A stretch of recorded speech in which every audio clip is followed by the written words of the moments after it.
jalan-jalan ke Pekanbaru, singgah sebentar di Pangkatan. Kalau ada pengalaman baru, pengalaman yang lama janganlah dilupakan. Sesungguh nikmat jus alpukat tak kalah dengan jus stroberi. Akhir semester semakin dekat, mari kita refleksikan diri. Assalamualaikum warahmatullahi wabarakatuh. Salam sejahtera untuk kita semuanya. Selamat pagi. Di pagi yang cerah ini, saya membuat sebuah video yang berisikan tentang refleksi selama semester gasal ini. Utamanya adalah tentang apa yang sudah kita lalui semasa berada di masa pendidikan, baik itu di sekolah maupun di universitas. Namun di video ini saya tidak melulu harus duduk seperti ini, melainkan saya ajak pemirsa untuk mengingat kembali proses demi proses yang sudah kita lalui selama satu semester ini sambil berjalan-jalan. Inilah pembahasannya dalam refleksi satu semester. Pemirsa di TMC XP dimanapun berada, proses yang dilalui selama semester gasal ini dipengaruhi oleh tahapan demi tahapan yang telah ditempuh sebelum ini. Tentunya baik itu bagi yang tahun ini sedang bersekolah, ataupun yang kuliah, ataupun yang sedang bekerja dan lain sebagainya, telah melewati semester pertama di tahun ini, yang dalam kalender akademik disebut dengan semester genap. Di akhir semester genap, bagi yang telah dinyatakan lulus dari sekolah yang sebelumnya, tentunya pengen bisa melanjutkan pendidikan ke jenjang selanjutnya, ataupun sebagian dari kita mungkin ada yang memilih bekerja dan lain sebagainya. Tentunya informasi demi informasi harus didapatkan ya, agar tahapan yang dilalui berikutnya bisa dijalani dengan sebaik mungkin. Kita ambil contoh, setelah lulus dari SMP atau sederajat, secara formal jenjang pendidikan selanjutnya adalah SLTA atau sederajat, bukan? Ya, tentunya ada seleksi proses penerimaan siswa baru yang diikuti, yang dijalani, baik itu persyaratannya bagaimana, terus kualifikasinya bagaimana. Begitu juga dengan yang telah dinyatakan lulus dari SMA atau sederajat.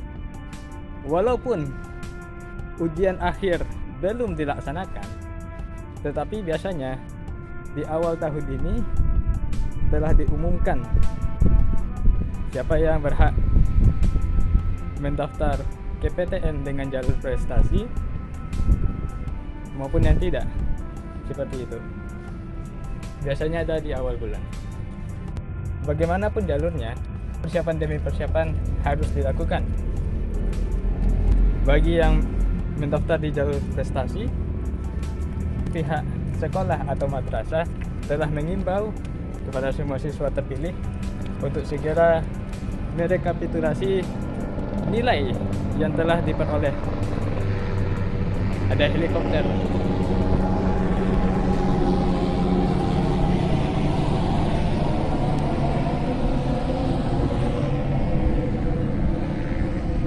Oke, kita ulangi lagi. Semua siswa terpilih kudu merekapitulasi nilai yang diperoleh dari semester pertama sampai semester kelima biasanya. Pun saya pribadi tidak tahu pada saat menonton video ini apakah ada perubahan sistem atau bagaimana. Tapi yang jelas ada kesamaannya seperti itu. Kita lanjut lagi.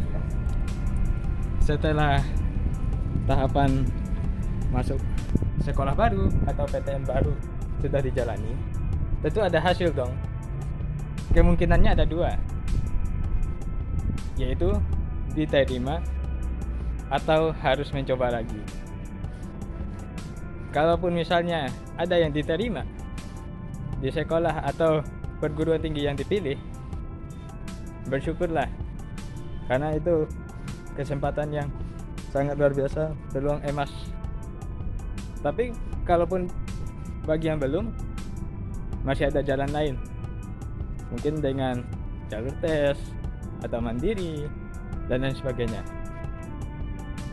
Atau kalau misalkan tidak ingin melanjutkan perkuliahan dalam 1 tahun berikutnya, persiapan tetap dilakukan sambil mengisi waktu yang begitu panjang tersebut dengan kegiatan yang positif, sembari terus belajar dan mengevaluasi.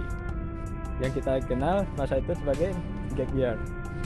Ingat, teman-teman yang gap year itu bukan berarti mereka gagal, bukan. Melainkan ada proses pendewasaan yang harus dijalani sebelum siap memasuki tempat yang diinginkan seperti itu. Lalu kalau yang bersekolah bagaimana? Itu kembali ke situasi yang dialami pemirsa masing-masing. Kita lanjutkan. Anggaplah sudah diterima secara jalur prestasi atau tes atau lain sebagainya. Tibalah masanya pada masa orientasi. Ya. Mungkin kalau di sekolah biasanya ada berbagai perlengkapan yang harus dipersiapkan, tergantung dari penyelenggaranya, antara itu OSIS atau sederajat ataupun pihak sekolah atau madrasah. Kalau di perkuliahan juga sama, tergantung kebijakan dari universitas atau institut atau politeknik dan lain sebagainya, ataupun juga dari organisasi yang menyelenggarakannya. Seperti itu. Semua persiapan harus dijalani dengan baik. Bukan hanya soal orientasi saja. Bagi yang akan belajar di ranah perantauan, tentunya tempat tinggal baru juga mesti dicari. Risikonya adalah harus siap untuk berpisah dengan keluarga. Bagi teman-temannya yang terbiasa ngekos selama di sekolah, tentu tidak masalah.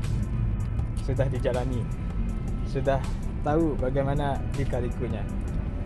Bagi yang baru merasakannya, ini menjadi sesuatu yang menantang, apalagi harus beradaptasi lebih lama daripada yang telah terbiasa untuk kos ataupun juga di asrama. Atau mungkin ada sebagian yang tinggal bersama kerabatnya. Terserah dimanapun itu. Yang jelas adaptasi tetap diperlukan. Ya, setelah mendapatkan akomodasi yang pas, tentunya orang tua mengingatkan apa yang harus dijalani di sana dan apa yang tidak boleh dilakukan di sana. Ingat, kita harus bisa memanage secara mandiri dan usahakan tetap berkomunikasi dengan keluarga yang ada di kampung halaman. Kita lanjutkan ke orientasi tadi. Oke, persiapan sudah, komunikasi juga sudah, bahkan sebelum bertemu pun, apalagi di zaman canggih sekarang ini, itu sudah mulai ada teman-teman baru yang diperkenalkan, bukan? Tapi kalau misalkan ada sistem kelompok dan lain sebagainya, mulai muncul tuh nama-nama teman baru dari berbagai daerah dari berbagai sekolah. Selamat berkenalan. Oke. Pada saat hari H ada kegiatan yang bersifat formal, ada pula yang tidak, termasuk seremoni. Kalau di sekolah mungkin ada proses serah terima dari orang tua kepada pihak sekolah, bukan? Begitu juga dengan di perkuliahan, apapun seremoninya tetap jalani dengan baik. Dan ingat, usahakan pada saat masa orientasi semua berjalan dengan kondusif. Ya, semua berjalan dengan kondusif. Ikuti arahan yang ada, jangan sampai malah menimbulkan permasalahan yang baru. Karena kan baru masuk, bukan? Oke. Itulah sedikit tentang masa orientasi. Kemudian masuk lagi ke tahap pembelajaran awal, baik itu yang di sekolah maupun di perkuliahan. Di sekolah biasanya pada minggu pertama pertemuan kelas lebih pada perkenalan, terus istilahnya kontrak belajar seperti itu. Apa saja yang boleh dilakukan saat belajar, apa saja yang tidak boleh dilakukan. Begitu pula di perkuliahan. Pada awalnya kita bingung sendiri tuh. Banyak sekali istilah-istilah yang tidak kita jumpai selama di sekolah, tapi ada di perkuliahan. Sebagai contoh, SKS, KRS, banyaklah istilah-istilah yang harus kita kenal. Wajar dong kita kebingungan. Tetapi lambat laun setelah mencari informasi yang ada, setelah diperkenalkan begini-begini dan begana-begana, begitu-begitu, barulah kita tahu. Ya.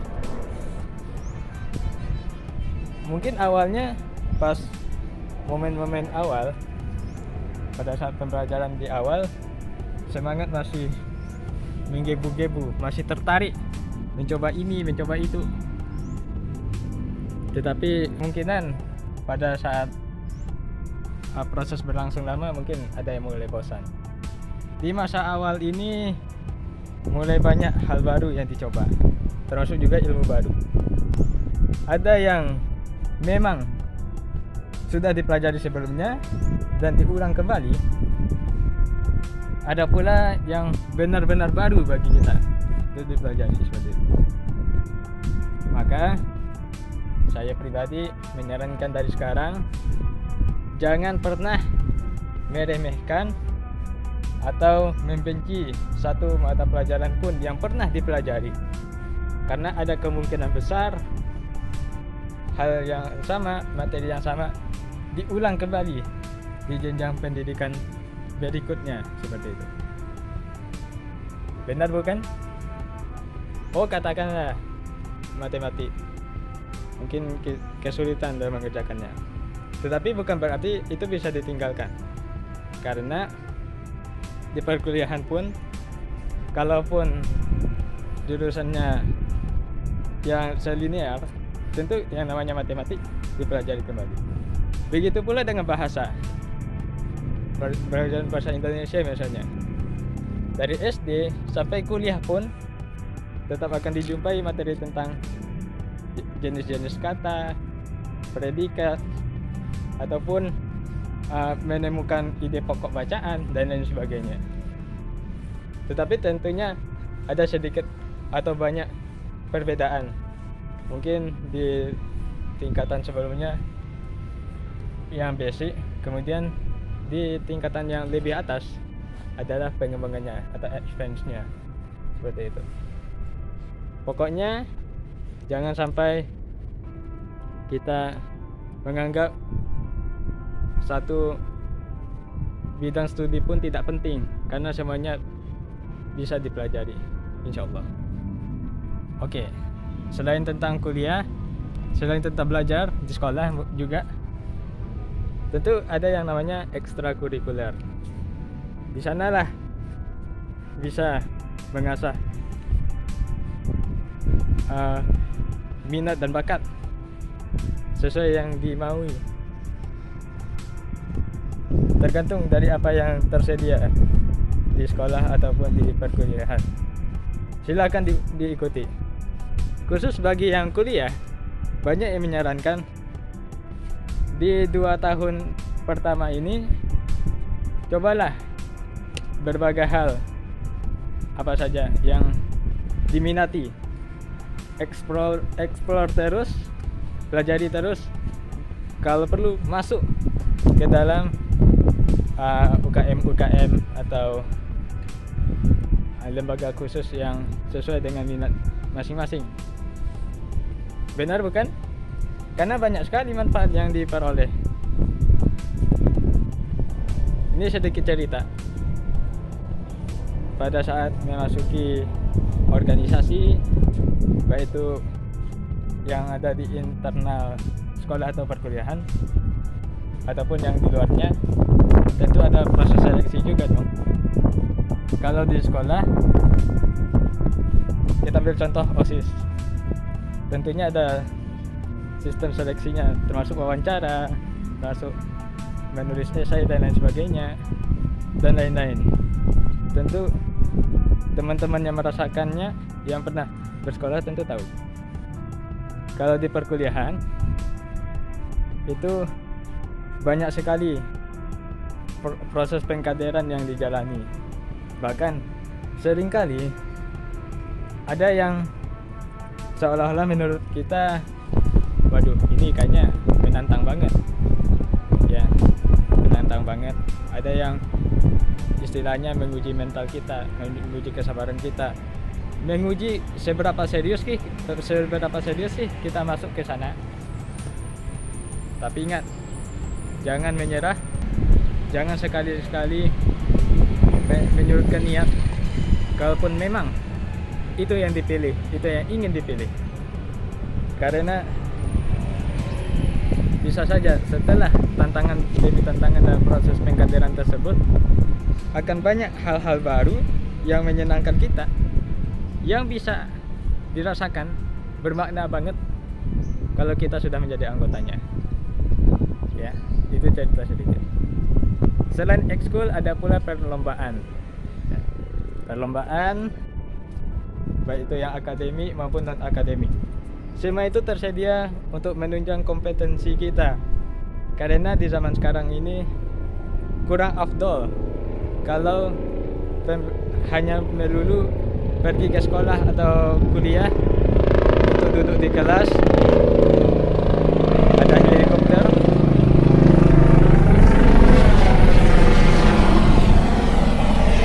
ya. Maklum di sini helikopter suka lewat ya. Oke. Sampai mana tadi? Lomba ya.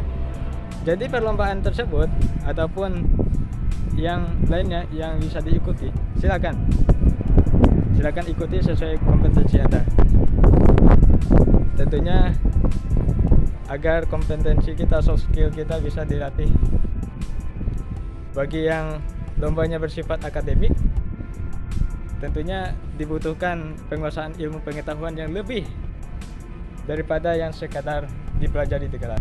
Di zaman sekarang tentunya soft skill juga harus dilatih dengan mengikuti perlombaan di tingkat apa saja, di bidang apa saja, selagi itu ada kontribusi positif yang bermakna bagi kita.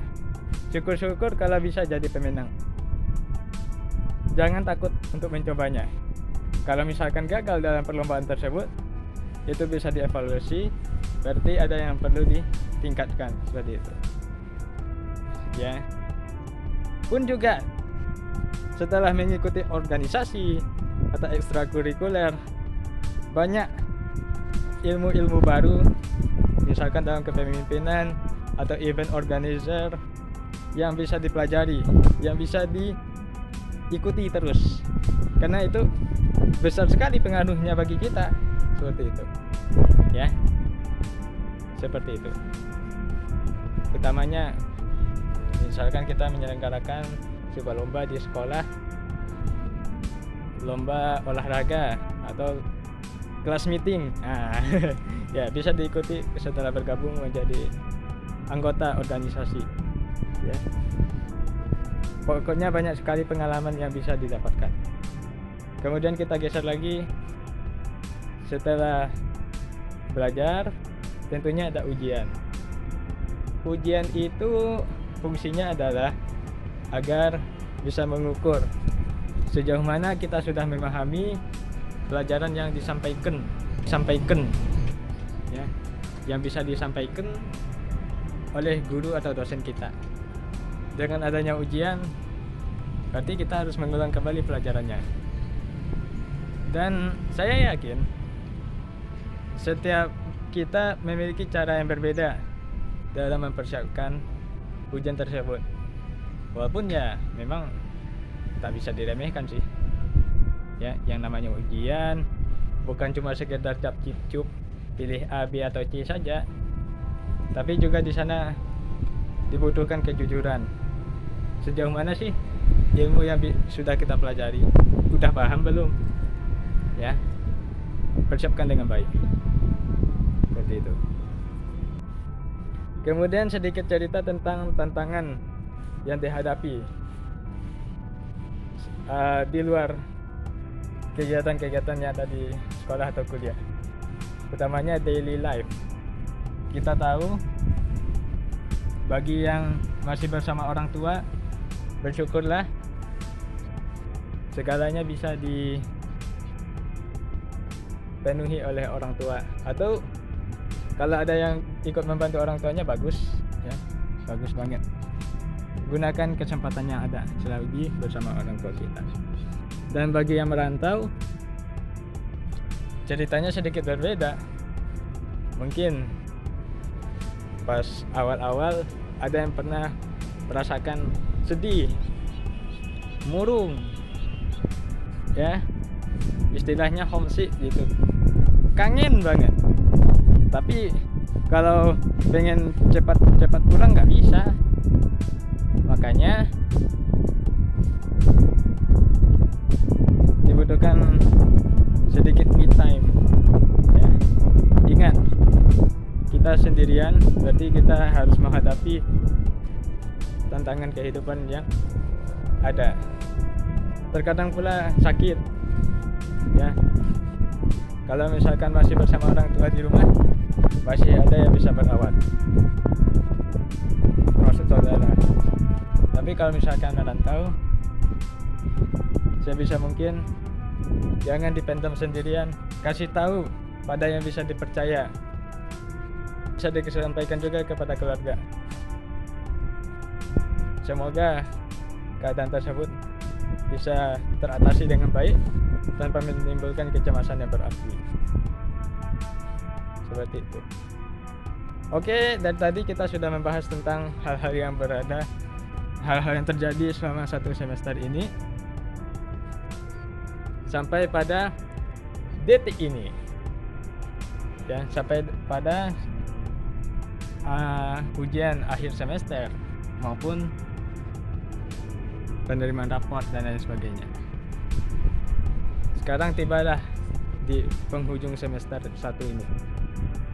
Silakan direnungkan kembali apa yang sudah dijalani, seberapa susah dan senang yang kita jalani selama satu semester ini.